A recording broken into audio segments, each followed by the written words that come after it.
Join me as I hike Mount Tammany. I start on the red trail and I go up a bunch of stairs, and right away I'm beginning to feel a little bit of exhaustion because these stairs kind of just take you all the way up, and it's a little bit of a tricky gap to down, but next thing you're just scrambling through rocks. And this was a very tough hike for me because you go up about 1,200 feet in less than a mile and a half, and I was really exhausted.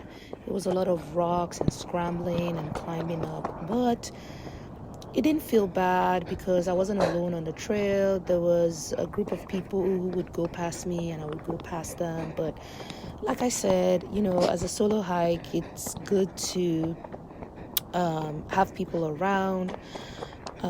For this hike, I used the All Trails app, and that helped me make sure I was on the right track. And also, the trees have a red dot on them. So for Mount Tammany, you go up the red trail, and it's just mostly rock. Very full exertion on this hike. But I did pretty well with it. You definitely don't need trekking poles for this one. And I finally, after much exertion, I finally began to see the Delaware Water Gap, which is the thing in between.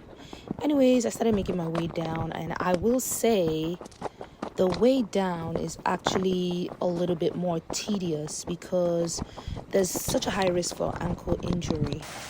I came across the Dunfield waterfall, and I honestly was just totally unimpressed with it. The map just made it seem like it was something, but it's just, a little gush of water. And it was good to see. I tried to get as close as I could see it. And before you know what was happening, I was done. I had walked back to the parking lot, and yeah, this is my experience on my first solo hike, and it was Mount Tammany in New Jersey.